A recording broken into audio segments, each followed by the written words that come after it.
importance of moral reformation, a knowledge of We self. must work passionately and unrelentingly for first-class citizenship. For instance, if the average so-called Negro, he doesn't think that he can go into business and provide jobs for himself. We've got to get smart. We've got to organize. And because of this, he thinks that he can only get a job from the white man, or he can only get clothes from the white man, or he can only get food from the white man. We've got to organize so effectively and so well and engage in such powerful creative protest that there will not be a power in the world that can stop us. We gotta be proud to be black. Don't worry about what they say. We gotta think smarter and live smarter. We gotta want more and work harder, cause they ain't giving it to us. Put your all in.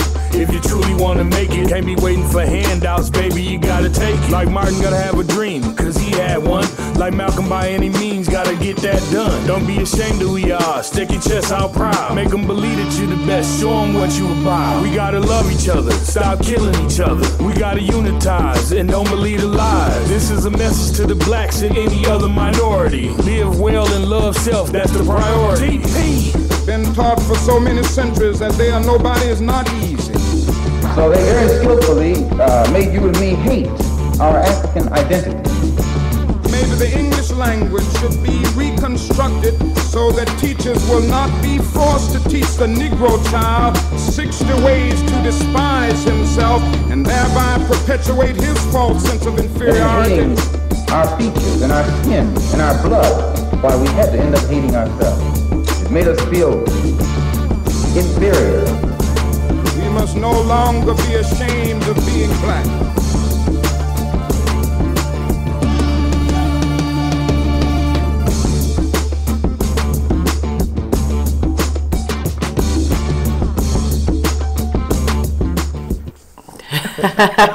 I couldn't see you, Brother John.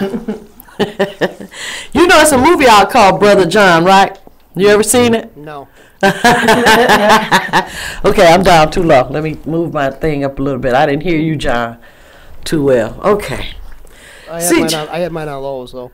Oh, okay. See, Jumbo, everybody, and at this point in time, before I forget, I want to wish everybody a happy holiday. Happy holiday. Now, we will see you before, well, the last program is right before Christmas. But it's a lot of holidays going on, and I want to just say, just happy holidays, enjoy your holidays, and please be safe out there. Yes. Because it's a little dangerous, you know. It's that time of the year, and the weather is funky, and I heard that my buddy George, Dr. Moss, is down in Ohio, stuck down there because his plane can't get out, and he's coming in back from Africa, and I was hoping I would see him today. I'm sure I would have if he hadn't have been stuck down there. So keep him in prayer that he continues his journey and that it's safe. Amen. All right. Whew. We welcome you all back to Satora's Black History Corner Internet Program. I am your host, Catherine Hunter Williams, along with my co-host, Miss Catherine Blake, and I call her Miss B sometimes. We'd like to invite you to call in with any questions or comments at 810-208-1854. That's 810-208-1854.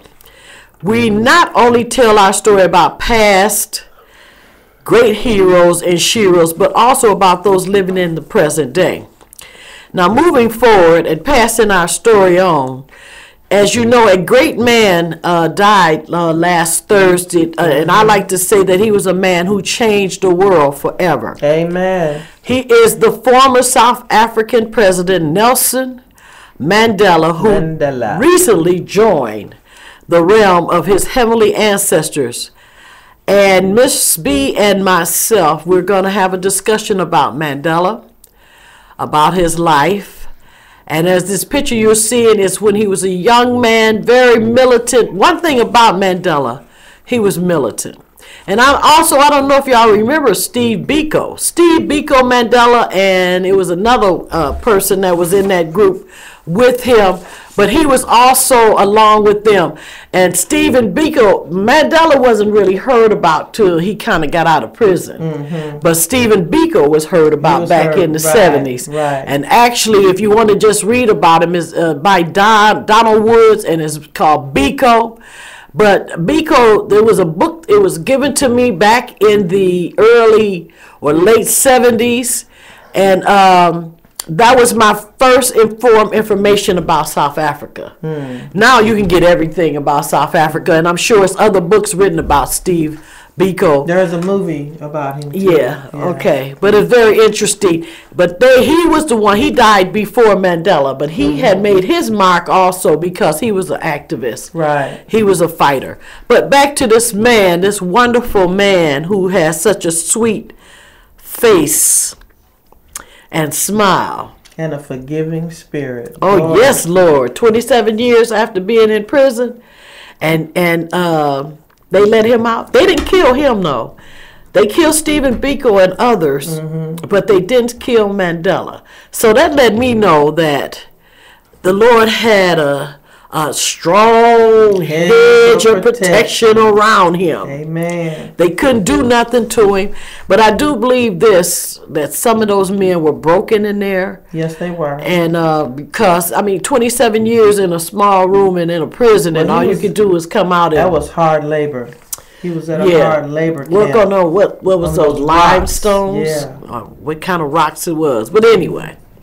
And this picture you're looking at is when he was an attorney. See him smiling, and look at the part in his hair. Looking good. Yeah, he's got flesh on his face and everything. He looks awesome. And this was also when he was fighting. This was right before they put him in prison.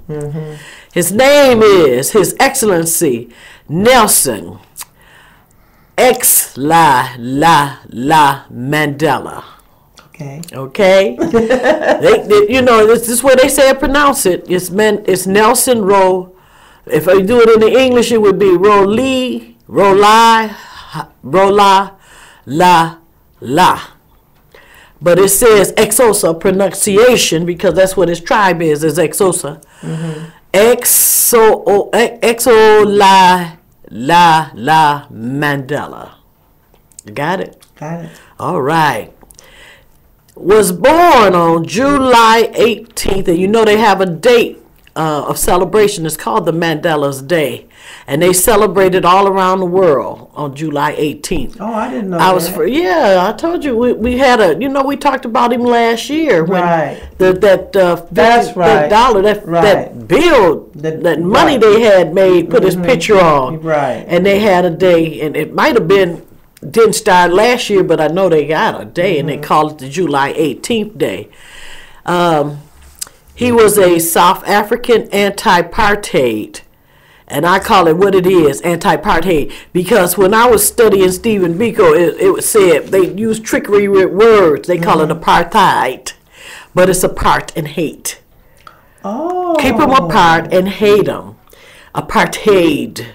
Wow. They were Dutch people, and the way they English, it's like talking about the Lord's word, and yet his word, the best way to get to know the truth of his word is to get Hebrew and Greek. Because when we get the English version of it, it'd be totally different than what that word actually meant in Hebrew and Greek. Well, they were Dutch. Were they Dutch, John? I think they were Dutch. Initially it was the Dutch, but then later on the English took over. Okay. Africa, yeah. They were Dutch. And that's the way they pronounced it, apartheid. And I questioned about it, and I met some people that told me that's what it was. And it meant apart and hate, keep them apart. That was from them, and hate them. Wow. But here we hear the word apartheid. But that's the way the English is pronouncing it, apartheid. But it's apartheid.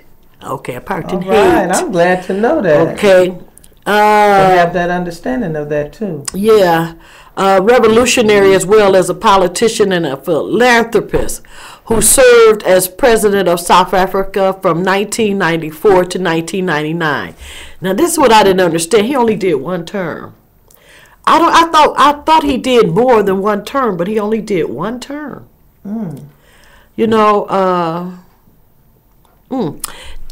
That's all I can say about that, because I thought he did more than one term. But maybe, you know, he found out so much about this country that it could have just been absolutely devastating, and he might, because I hear that it's still shanty towns over there. Right. That they have not improved a lot as much as people would like to think. That's why I want to go there. I want to go see with my own eyes. The Lord gonna bless me with some money, and I'm gonna hit it. I'm gonna hit it. I just want to see things with my own eyes. I don't want to you know, it's okay hearing this secondhand, reading this secondhand, but to see it with your own eyes. Yeah, because they say these shanties are made of. I should have bought a picture of one. You know, just the living conditions of some people, that way they are living in Africa is just.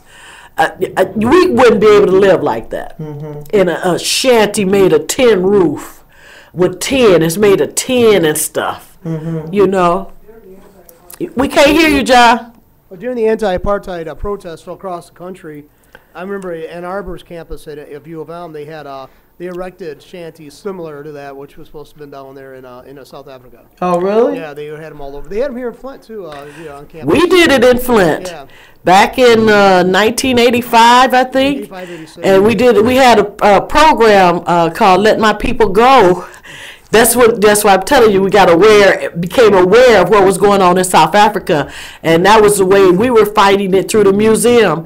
And we put some shanties up outside, so when people came into the play, they would see the shanties, you know. But when we came out, they had tore them all down. So Who tore them down? we don't know who tore them down. Yeah, because I mean, it's like sometimes, like, you know, some campuses are more permissive of allowing protests, and others just flat out don't let you do that. Well, they let us do it. We had to get permission. You know, you can't just go put something up at the University of Michigan. You can't even go put up a flyer without getting some permission. Oh, that's true. But I did. We got permission. Somebody else tore those. The stuff was still laid outside, but they tore them down. We can't hear you, John. It could have been somebody on campus who done that, but I mean, it could have been security. I doubt that, though. I mean, I don't know who did that either. I remember hearing about them. Down there at Ann Arbor, I've seen them. I seen them when I was down there. Yeah. But at Flint, I just heard about it because I had friends going to U of M Flint at that time. I was just down in Ann Arbor hanging out with my friends when I saw them down there. But I guess they had them on campus at U of M Flint too. So. Yeah, that was an awesome play we had produced. I think the Community Foundation had gave us the money to do it, funded it, and it was written by Mary Washington from Saginaw. She was a chief staff of Carl Levin. And she was in my life real strong at that time. And she wrote that play, and I got it funded, and we got the actors and actresses and everything, and she directed it, and we did it at the Kiva. Okay. At the U of M, Michigan. And that was our way of fighting. That's why the museum was so controversial. It was a very controversial museum, because we addressed issues. We just didn't have stuff you come down here and see. You know, that just a museum, and because see, most museums don't do what we did. They just don't do. They have what they have. We had that too. We had displays and exhibits and artists of the month and different things. We had that, but we also was very controversial. You know, and that may be why that may be the real reason that we are closed, because when the museum did something, it was taken notice. Notice was taken of it. I don't care what it was. It was taken notice of. Just me, peon, going out and do it. It didn't do nothing. But when the museum backs up this, you know. And that's where, amen. Hey, it was very controversial. You know, we had some times down there. Yeah. Yeah. When we had those Black Madonnas, we had 3 pictures of Black Madonna, which is the Jesus Christ and Mary and Jesus Christ. We had some very controversial. One time remember when we had the Nelson is bringing memories. When we had the Confederate and the the Confederate Army. They came, they challenged me, and they thought I wouldn't do nothing. And we had reenactors there. We had the Union, and we had the Confederate, and we sent out, and we had the flag in there. And black people didn't believe that black people carried that Confederate flag very proudly. Yeah, and that was the whole controversy. But it turned out to be the truth. Well, when we came out of there, somebody had wrote the N-word on cars. Yeah. We came out, what the? People's cars had the N-word written on it. And y'all know what the N-word is. They say nigger. They had nigger written on, scratched in their cars. Wow. So, yeah, it was, some things was done, and it was very controversial, and some people just didn't like what we did. You don't remember that? Was you there at that time? Not that one. Not that. Was you there when we did the Confederate thing? I didn't know about. Yeah, I was there when you did that, but I don't remember the cars. Yeah, well, they was in the back, not out the front. You go out the back, and those people's cars was written on, and that was very that was unbelievable. But stuff like that happened, and we just stuff happened and. Threats on life. But anyway, this might have been what happened with him too, just like here in this country with President Obama, which most of them refused to call him president. They mostly just call him Obama or the health care, Obamacare. It's not his care. It is health care. It's a law that was passed. But anyway, he might have had a lot of people threatening his life because I didn't know he did only one term. I thought he did at least 2 terms, but okay, let's move on. It might have been his age, too. Yeah, he was 75. He had just got out of prison. Well, they have presidents here old in this country. Yeah. Well, I can't think of one. Maybe John can think of one. I can't think of one, but I do know they be old sometime running for president. Well, I think Reagan was the oldest one we had so far, and I think he had 2 terms. I think he was out. He was 80 something, wasn't he? No, he was 70 in his 70s. I think when he was president. Okay. So I mean, I think he was already, he got older. Obviously, I mean, he can't seek a 3rd term because he was out of office. But he did get elected pretty easily, though. The first time he ran against Carter, though, that's a slam dunk. I mean, he was better than Carter. And he was. I don't think you like no presidents. No, I don't. Reagan conducted an illegal war against. He didn't have congressional approval for what he did. Yeah. I mean, all the conservatives want to make him some kind of hero. To me, he's not a hero. And so Bush 1 and Bush 2, I didn't like. I didn't like Clinton. I didn't like Bush either. I didn't like Reagan because some of the laws that he changed, some of the things that were beneficial for us, he changed them. So I didn't like Reagan. But I've always been critical. That's the reason why I get tired of people calling me racist because I'm critical of President Obama. I'm just because some of these presidents. I don't think you're a racist. You just are John. I don't like. And like I just said, you don't like some of these presidents, and he's the first black one. So it can't be that you're racist when you don't like the other ones either. I don't like Ford. He was an embarrassment. I hated saying he was from Michigan.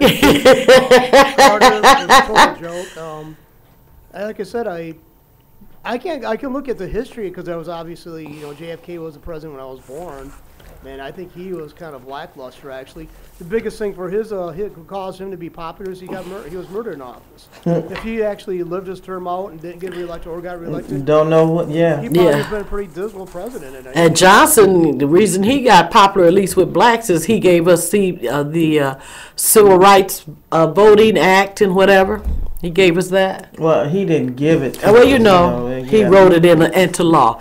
Anyway, let's move on. We've been diverted here because we want to spend time talking about Nelson Mandela. If I'm not pronouncing it right, call in, y'all. Hey, call in and tell me, Catherine, hey, because y'all know how I am when I'm speaking certain words. They get a little mixed up. But anyway, let's move forward. He was the first black South African to hold the office and the first elected in a fully representative election. His government focused on dismantling the legacy of apartheid through tackling institutionalized racism. You know, I have a thing with that. The institution is not racist. It's the people that's inside that's racist. Poverty and inequality and fostering racial reconciliation. Politically, an African nationalist and democratic socialist, he served as president of the African National Congress from 1971 to 1997. Internationally, Mandela was the secretary of the General of Non-Aligned Movement from 1998 to 1999. Now, let me tell you a little detail about how he got his name, Nelson. Nelson was given to him when he was in school. When he had went to school, and both his parents were illiterate, but they were devout Christians. His mother sent him to a local Methodist school when he was about 7. He was baptized a Methodist. Mandela was given the English forename of Nelson by his teacher. Oh. His name is actually Rohili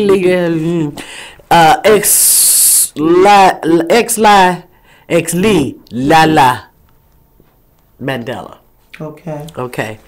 That's how he got the name Mandela. Exos, Hosas, I guess I'm pronouncing that right. Born to the Thembu royal family. He was born royal. Mandela attended the Fort Hare University and the University of Witwatersrand, where he studied law. Living in Johannesburg, he became involved in anti-colonial politics, joining the ANC, and that's the African National Congress, and becoming a founding member of its youth league. After the South African National Party came to power in 1948, he rose to prominence in the ANC's 1952 Defiance campaign and was appointed superintendent of the organization's Transvaal chapter and presided over the 1955 Congress of People. Working as a lawyer, he was repeatedly arrested for seditious activities. Now, sedation, that's what they arrested Jesus for. Okay? That's the reason that he had a reason to kill. Pilate had they say Pilate did his hands and washed his hands of Jesus, but actually he the one who had the power to have Jesus crucified. He could have let Jesus go, but I think Jesus was he was on a destiny. You know, when the Lord have something for you to do, people look at you like you crazy. You know, I'm moving on toward what I got to do, and they look at you like you crazy. But you have a destiny. That's what you came here to the earth for. This is your purpose. And that's what Jesus did. He had a destiny. And same thing here with, let me see, where was I at? He was repeatedly arrested for seditious activities. That's kind of like going against the government. And with the ANC leadership was unsuccessfully prosecuted in the treason trial. Yep. From 1956 to 1961. That was a long trial, wasn't it? Although initially committed to nonviolent protests, he confounded the militant Kohunto with Zezwe MK. I'm not sure if I'm pronouncing that right. In 1961, in association with the South African Communist Party, leading a sabotage campaign against the apartheid government. He always was a fighter. He always fought that, but they got him in the end when they put him in prison. In 1962, he was arrested, convicted of conspiracy and to overthrow the government, and sentenced to life in prison in the Ravonia trial. And Miss B is going to read about his time in prison. Right there. Okay. Mandela served 27 years in prison. 27 years in prison. That's a long time, ain't it? Initially on the Robben Island and later in the Paulsmoor prison and Victor Verster prison An international campaign lobbied for his release, which was granted in 1990 amid escalating civil strife. Mandela published his autobiography and opened negotiations with President F.W. de Klerk to abolish apartheid and establish multiracial elections in 1994, in which he led the ANC to victory. As South Africa's first black president, Mandela formed a government of national unity in an attempt to diffuse racial tension. He also promulgated a new constitution and created the Truth and Reconciliation Commission to investigate past human rights abuses. Bishop Tutu, wasn't he a part of that also? Yeah, I remember that. Did you think that worked? I mean, no, did it actually bring the healing? No. It's actually they just got an opportunity to tell about what happened to them. It became more aware of awareness, and there may be some changes, but over here we don't see it, but they may see it over there. Maybe because they ain't just right out killing them anymore. Right. Just massacring them. Yeah. Continuing the former government's liberal economic policy, his administration introduced measures to encourage land reform, combat poverty, and expand health care services. Okay. So it's telling you now what they done to change. Because they didn't have any health care at all. And they still got poverty. It's still bad there, and land reform. Do they still have to walk around with the pass? And if they want to come off from the shanty town, they had to always show the pass? I don't know. Like the slaves did here. They had to have a pass from the master. Okay. Internationally, he acted as a mediator between Libya. I heard about that. That he was friends with Gaddafi. Yeah, they didn't like that. Yeah. No, they didn't like that. And not just Gaddafi, but there were others, there was others of other countries. The one that just died, Arafat. You're right. Did I say his name right? Yeah, he was cool with him too. Because they was all fighting for freedom, and equality, not for just out here just fighting for whatever, Well, it looked like that to us. Yeah, because that's the way they put it to us. It's just like when I went to Egypt, the television is controlled there. They show them what they want them to see. But they say it's not controlled here, but that's a lie. You are seeing what they want you to see. Don't you ever believe it. What they want you to know. That it's not. Right. Thank you. That's why you better think for yourself. Absolutely. Find out things for yourself. Absolutely. Best as you possibly can. Okay, I was saying internationally, he acted as a mediator between Libya and the United Kingdom in the Pan Am Flight 103 bombing trial and oversaw military intervention in Lesotho. He declined to run for a second term. There you go. Yeah, okay. And was Did it say why? No. No, they just said maybe because he done what he could do, and they wouldn't let him do no more. You never know. Well, he says he declined to run for a second term and was succeeded by his deputy. Okay. Thabo Mbeki. Mandela subsequently became an elder statesman, focusing on charitable work. Oh, that's what he wanted to do. Okay. In combating poverty and HIV and AIDS he was really a champion working on that through the Nelson Mandela Foundation. Although Mandela was a controversial figure for much of his life, he became widely popular following his release, and that's what you just said too. Although right-wing cities who continue to denounce him as a communist sympathizer. But I think he was. Yeah, I've been seeing postings on Facebook about that, and people are criticizing him for being, willing to use violence and stuff. Yeah. When I'm not a big, I'm a libertarian, but I don't see these people can be so critical when given the situation he was in and they were in, that had to be done. I mean, well, they called him a terrorist too. Well, you know what? That's a perspective thing. It's like, our founding fathers were considered terrorists by the British Crown. Right. That's right. I mean, that's like goes back and forth on what side you're on. I got it. But I mean, I don't know much about him, except for I know the African National Congress did engage in some pretty terrifying things against the. Actually, it was people from other organizations who are black. They actually did some pretty horrific deeds against them, but. But then again, that happens when we had a civil war. That's true. 500,000 of our own people. So I'm not going to sit there and pick bones and throw stones at the South Africans for their struggle. I'm not. I mean, it's just ridiculous. They killed. My understanding, it was more killed in the Civil War than any war that the United States has ever been in. Yeah, it was over a better part of a million.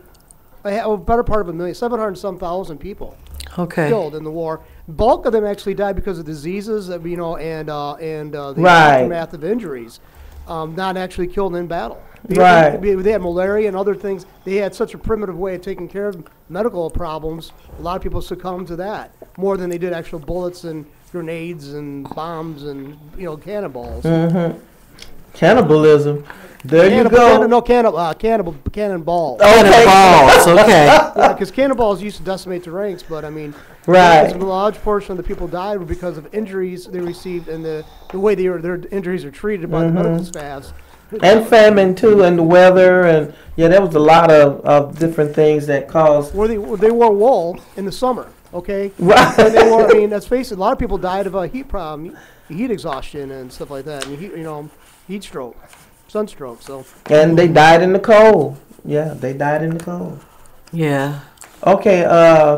Like I said, they did call him a terrorist too, and he gained his international acclaim for his activism, having received more than 250 honors, including the 1993 Nobel Peace Prize and the U.S. Presidential Medal of Freedom and the Soviet Order of Lenin. He is held in deep respect within South Africa, where he is often referred to by the ex-Xhosa clan named Madiba as Tata, father. He is often described as the father of the nation. Nelson Mandela. All right. Tata. Tata, huh?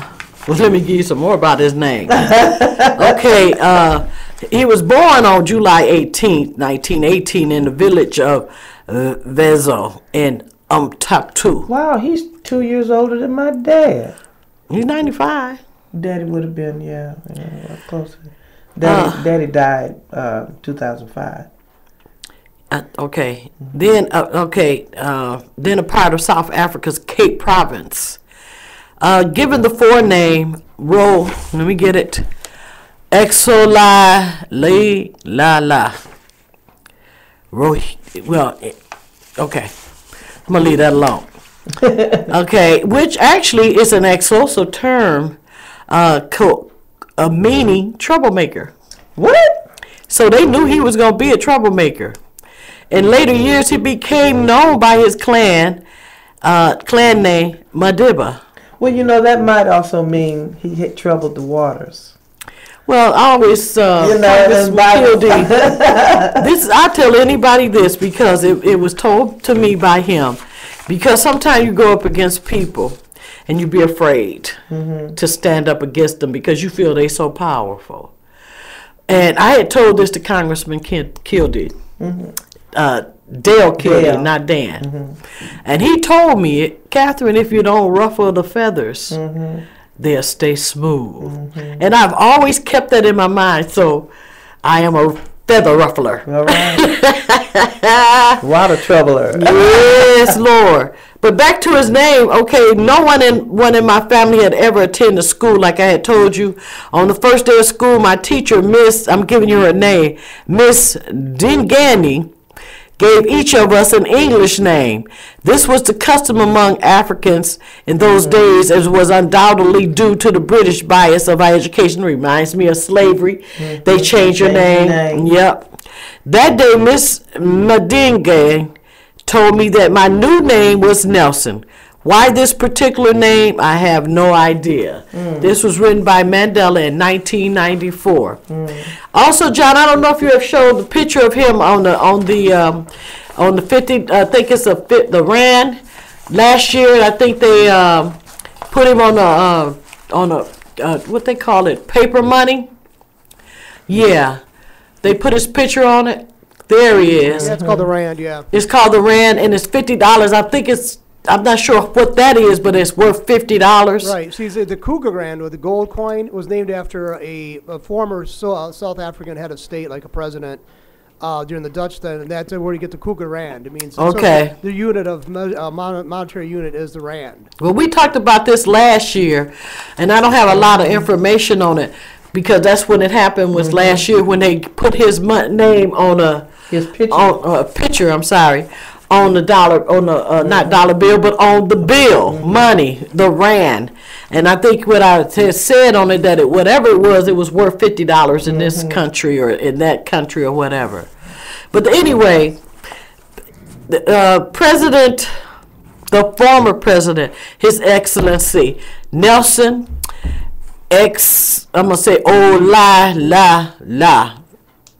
Mandela, the former president of South Africa, joined his ancestors on December 5th, 2013, at age 95 in Johannesburg, South Africa. He was married 3 times, so I don't feel so bad. The first wife was Evelyn Toko Masi. He divorced her in married 1944 to 1957, divorced. Winnie, which is the main one, the most that we know about, and I'm gonna try to pronounce her last name, Madikizela. He married her in 1958 and divorced in 1996. And his current wife is Gracia Machel. He married her in 1998 to 2013. He had 4 children. That's President Mandela. Is John in there? Can you put his picture up? The one with, yeah, that's him. That's our story today about His Excellency, the former Nelson Mandela. Okay. And like I said, if I didn't pronounce it right, please call in and let me know that I didn't pronounce it right. Tell me I didn't pronounce it right. Say something. But it is a foreign language to me, and I do speak some English, but mostly some African, but mostly Swahili. I don't speak his language at all, as you can see the way I was pronouncing it. All right. That's our story. And next time we come, we're going to have a better story. We're going to have not a better story. Not a better, but interesting stories about Louis Armstrong. Louis Armstrong, and I have a very interesting story about him. And then also about Annie Spencer. Yeah, we're going to do a series on black women poets. We've got some wonderful black women poets that are right here in the city of Flint. And I'm going to bring some about them too. Yeah, and I hope maybe one of these times you're going to invite one here. Oh, I'll do that. Okay, for next year's program. Okay, yeah. Okay, if you can do it this year, let me know. But let's go for next year. Okay, maybe for celebration of Martin Luther King's. That'll work. Okay, his celebration of his holiday. Okay, all right. All right, sister. I'd like y'all also tomorrow to his funeral. Nelson Mandela's funeral is tomorrow. Take some time for a minute and just remember him. That's December the 9th. Today is the 9th. I think his 10th. funeral tomorrow is the 10th. The 10th. Yeah, so take a time throughout your day and just remember Mandela. Sit down. If you got any books, read to your children about Mandela. Just talk about his life and his legacy, because this man had an extraordinary, powerful life. And I always say that the Lord sends deliverers. I felt Martin Luther King was one of our deliverers. He sent a lot of deliverers to us. He said, and I felt that Nelson Mandela and Stephen Biko and others were deliverers for South Africa, because it's a cruel world out here, and the worst people that can be the cruelest to me are humans in control over another human's life. That's, one thing that made Mandela so impressionable was his compassionate spirit. Humble spirit. It was a picture. Can you put it back up, John? Just right quick. The picture with him with his hands on his face. That shows a lot about him. There it is. See that beautiful smile?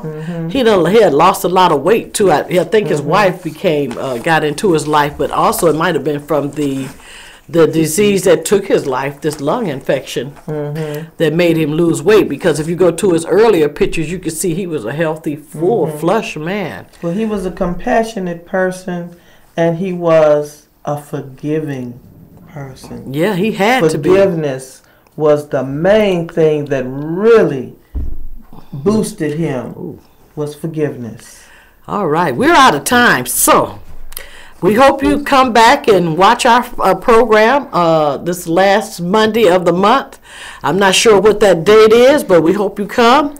We hope you enjoyed the song you heard at the beginning of our program, Be Proud to Be Black, featuring Martin Luther King Jr. and Malcolm X. And if you would like some more information about the CD single, you can contact TP at 810-962-3258. That's 810-962-3258. As always, I like to say asante, which means in Swahili, thanks to all of you who have watched our program today. And if you like what you have seen, please pass it on to others. Until next time, keep on keeping on with us, along with the sounds of TP single, Be Proud to Be Black, featuring Martin Luther King Jr. and Malcolm X. And I'd like to leave you with a quote from His Excellency Nelson Mandela. Education is the most powerful weapon you can use to change the world. And I hope you go see the movie Long Walk to Freedom. It's about the life of Nelson Mandela, starring Idris Elba, and it's coming out on Christmas Day. Fine, Idris Elba. May I you know what I seen? What's that guy, Shawiki? I can't say his name. I'll leave him alone. But I seen him playing in drag the other night. It's the other actor. He's tall and lean and stuff, but I think I'm not sure. I'll leave it alone. I seen him do something, though, that made me think that. Okay, may our Heavenly Father bless you, keep you safe, and in His perfect hotep, which means peace. Peace.